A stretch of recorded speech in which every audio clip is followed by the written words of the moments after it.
El Cenzontle y la vereda. Un cuento de Francisco Rojas González.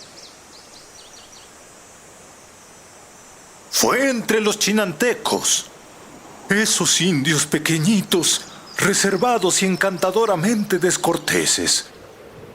Fue entre ellos, en su propio nidal, trastumbando Ixtlán de Juárez, y en los mismos estribos del sugestivo fenómeno de la orografía de México, que llaman el nudo de Zempoaltepetl.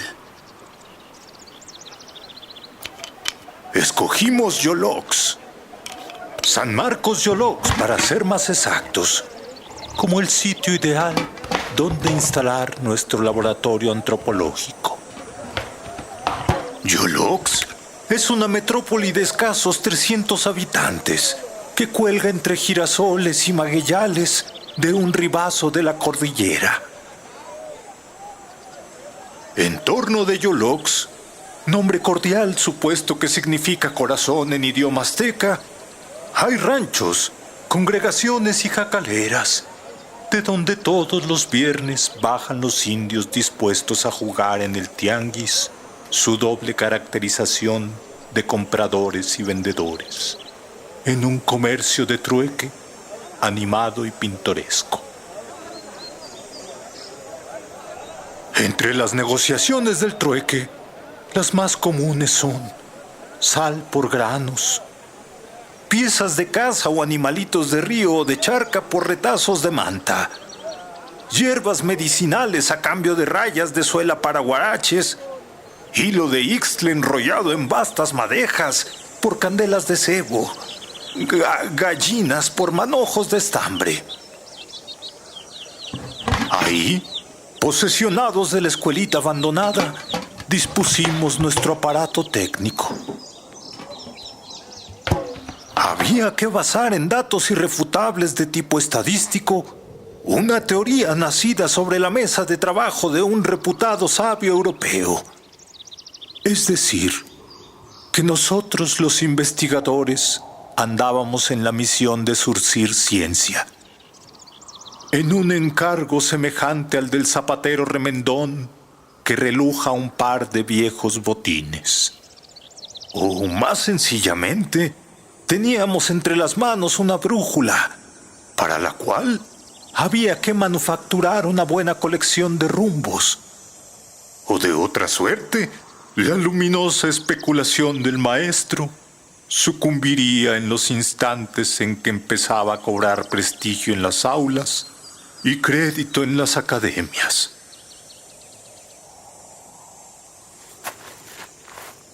La primera semana iba pasando entre nuestra inquietud y las protestas de los europeos que formaban parte de la expedición. Nada.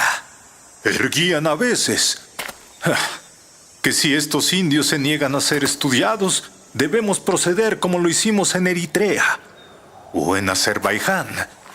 Sí, traerlos a rigor a punta de bayoneta si es necesario. Los mexicanos, conocedores del ambiente, temblábamos solo al pensar lo que significaría un acto de violencia con los levantiscos chinantecos. El sábado habíamos logrado algo. Un mendigo ebrio accedió a dejarse estudiar. Funcionaron entonces nuestros aparatos niquelados, el antropómetro, los compases de Martin, el dinamómetro y la báscula. Hubo pruebas sanguíneas y hasta el intento de un metabolismo basal. Cuando hubimos logrado analizar el primer caso, y ese caso salió del laboratorio con una decorosa gala en metálico, notamos en los futuros sujetos mejor comprensión y hasta cierta simpatía por nosotros. Mas las cosas se complicaron gravemente con un hecho insólito, con algo nunca escrito en los anales centenarios de Yolox. Su cielo, ayer impasible, fue conmocionado por el trepidar de un motor y su azul vilmente maculado por la estela gris y humeante. Es decir, había pasado un avión. El pasmo entre los indios fue terrible. Las mujeres apretaron entre sus brazos a los críos, al tiempo que sus ojos siguieron la trayectoria del ave rutilante. Los hombres cobraron sus hondas y sus escopetas. Alguno disparó su arma 2 veces ante la inmutabilidad del viajero que volaba rumbo al sur. Un mocetón audaz trepó a la copa de un árbol. Después aseguró haber visto el pico del pájaro y sus enormes garras, entre las que se debatía un novillo. Cuando el visitante ingrato se perdió entre las nubes y la distancia, los indios acosados por el terror vinieron a nosotros. Entonces, el local de nuestra instalación resultó insuficiente. Todo el pueblito se había volcado en él.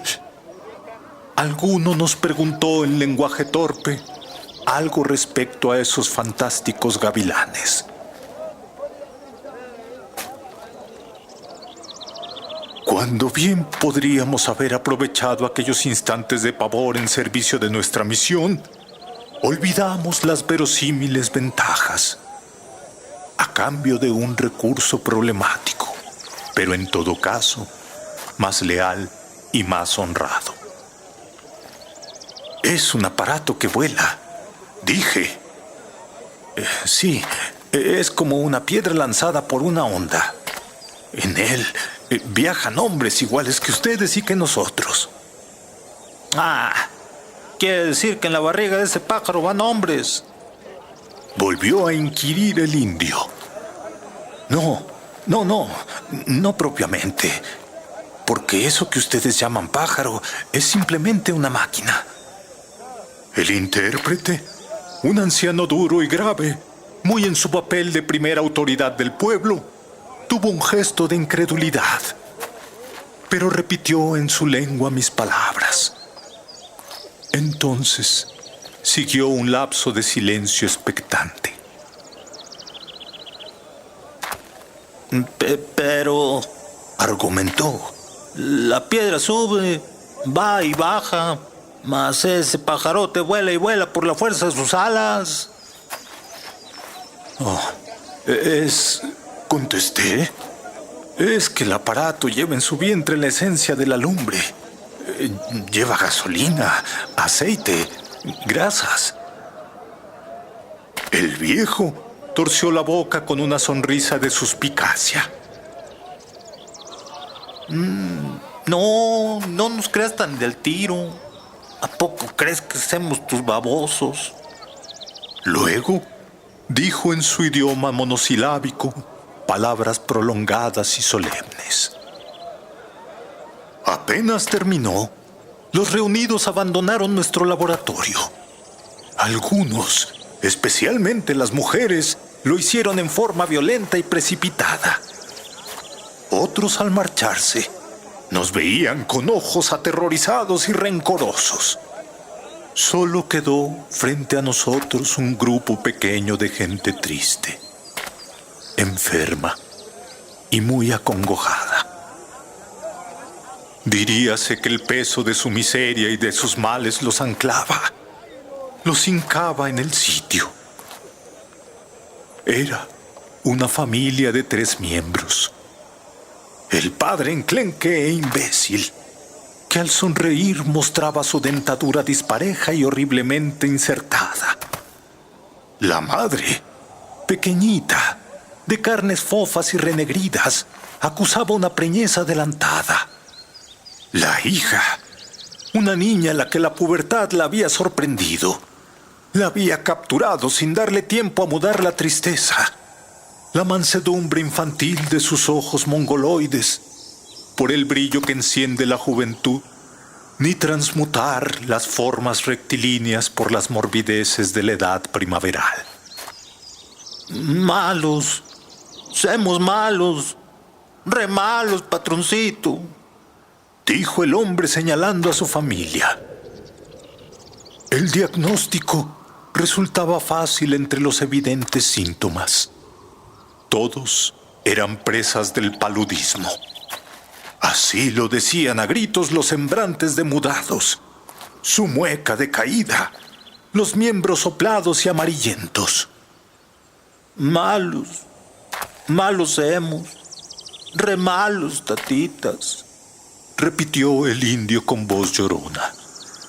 Pero para nosotros, más que enfermos, aquellos miserables eran sujetos de estudio, elementos probatorios, quizá de una teoría nacida en remotos climas, que necesitaban del abandono de la estadística, del fertilizante del guarismo. Es decir, eran cifras con que operar. Ante el asombro de ellos, volvieron a salir los aparatos científicos. Averiguamos su estatura y su volumen, el largo de sus huesos, la forma de su cráneo, el peso de cada uno y las particularidades coagulativas de su sangre. Ellos, con el asombro, con el espanto columpiando de sus pestañas, nos dejaban hacer, seguros de que nuestras maniobras les darían la salud. Cuando hubimos satisfecho todos los complicados cuestionarios, los dejamos descansar. El hombre dijo algunas palabras a los suyos, al tiempo que tomaba mi mano para besarla. Igual cosa trataron de hacer las mujeres.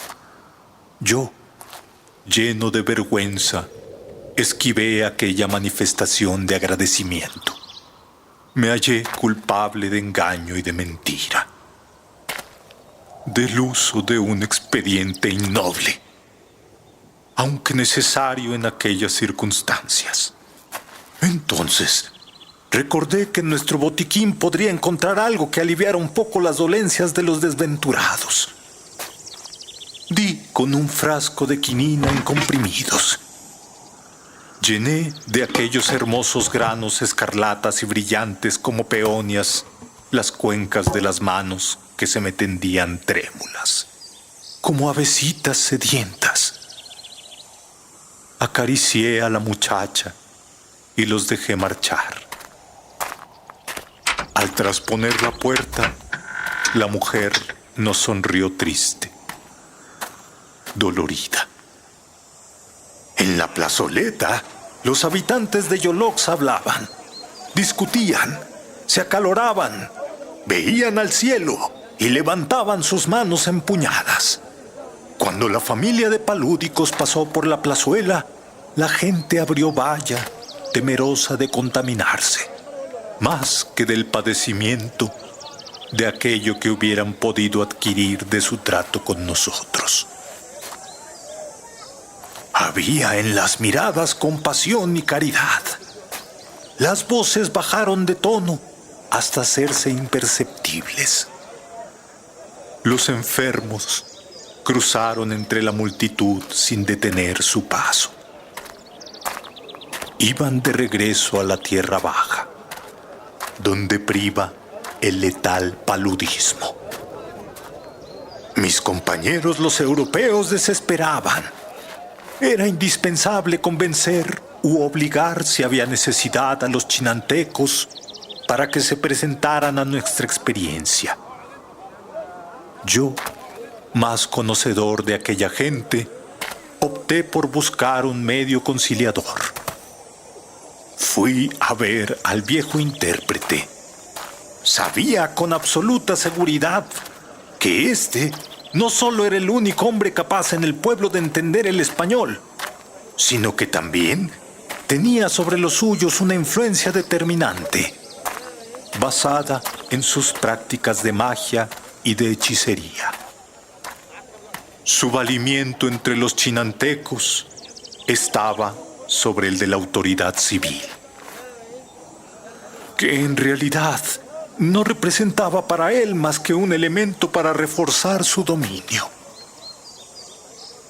Lo encontré en su choza. La sumisión de que había dado muestra en los momentos de terror que le produjo la presencia del aeroplano bajo el cielo de la Chinantla se había transformado en una actitud soberbia, defensiva, cáustica. Tuvo para mí frases cortantes. De plantilla tal le obligaba la heredada hospitalidad de los indígenas, pero en su mueca descubría rencores y recelos profundos. Hablé mucho, quizá 10 o 15 minutos, y cuando creí haber dejado convencida a la esfinge, como si mis palabras hubiesen rebotado en su frente estrecha y huida, dijo: mi gente se ha dado cuenta, y antes de permitir que lo que ustedes traen en mano se cumpla, les ponemos 2 horas para que abandonen el pueblo. Si desobedecen, no daremos una liendre por la vida de todos. Mira, yo te aconsejo ensillar las bestias y salir de aquí antes de que madure el lucero. ¿Oyites? Pero, argumenté, pero nosotros no pretendemos nada malo. Así dicen todos, repuso el anciano. Tú y ellos son comerciantes. Ayer lo eran de reses y de cerdos. Hoy lo son de cristianos. Los que vienen aquí contigo son gringos y son dueños de la cría de sus pájaros que se mantienen con manteca de cristiano. Hoy quieren llevarse la grasa de los chinantecos para llenar el buche de esos gavilanes gigantes. Di la verdad. No seamos tan brutos para no darnos cuenta. Mira, si nos pesan, si nos miden, si nos sangran, ¿qué quiere decir? Que nos tienen en calidad de puercos de engorda. Mira, pero si quieres quedarte, agregó en un tono confidencial, dime a mí solito. Dime dónde puedo conseguir huevos de esos pajarotes para echar a empollar en estas montañas. Aquí se han de criar galanes, comiendo hierbas, bellotas y piñones como los guanajos. Pero mira, si te niegas, el lucero de la mañana les aluzará el camino. ¿Entendites? No esperamos al lucero. Salimos bajo el cobijo de las tinieblas a revientacinchas en oprobiosa huida. Tras de nosotros corrieron los pedruscos y florecieron las injurias y las maldiciones. Una prodigiosa amanecida nos sorprendió al encumbrar el puerto de María Andrea. Los pinos alzaban sus ramazones temblorosas de rocío. Los estratos de una extraña conformación geológica veteaban nuestra ruta. Verdores cambiantes del renegrido al amarillento. Sí, todos esos colores se nos metían por los ojos. El olor de resina, el cantar del viento que rozaba las ramas y se cortaba en las aristas de las peñas, y el trino del cenzontle. Todos elementos sedativos, temas de sosiego, estímulos de fe. Acabaron por tranquilizar los espíritus, pero no bastaron para hacer olvidar los agravios. Alguno de la comitiva abominó de los indios. Son malagradecidos y pérfidos. Otro salió débilmente en su defensa. No, han sufrido tanto que su desconfianza y su temor se justifican. Mas la explicación de aquellos hechos incongruentes, de aquella situación absurda, nos esperaba al torcer la vereda. Ahí, con su rostro demacrado y tránsido, pero con muecas de regocijo y actitudes alborozadas, nos aguardaba la familia enferma, aquella a la que obsequiamos con las pastillas de quinina. El hombre imbécil y la mujer preñada intentaron otra vez besarnos las manos y la niña se elevó de puntillas tratando de tocarnos. Detuvimos unos instantes las bestias. Yo les hablé. ¿Qué hay, muchachos? ¿Les probaron las medicinas? El padre permaneció mudo, tratando de encontrar buenas palabras. Sí, semos amejoraditos. Oh, qué bien. ¿Les quedan pastillas? Inquirí. El hombrecito, en vez de respuesta, separó el cuello de su camisa para mostrarnos un collar de comprimidos de quinina, bermejos y brillantes. La mujer hizo lo mismo, e igual la muchacha. Mire, el mal ya no se nos acerca, informó el hombre. Le tiene miedo al sartal de piedras milagrosas. En los ojos de los chinantecos hubo fulgores de un sentimiento muy parecido a la fe. A partir de aquel instante, ya nadie habló de la ingratitud de los indios, ni tampoco de su brutalidad, ni mucho menos de sus descortesías. Hubo, sí, imprecaciones e insultos, pero no para los chinantecos, ni para los mijes, ni para los coras, ni para los eris, ni para los yaquis. Los hubo para aquellos hombres y aquellos sistemas que al arrojar los puños y engrillar las piernas, chafan los cerebros, mellan los entendimientos y anulan las voluntades. Con más coraje, con más saña que el paludismo, que la tuberculosis, que la enterocolitis, que la onchocercosis. Y los pinos, el cenzontle y la vereda aprobaron a una. Fin. Si te ha gustado el relato, suscríbete y comparte.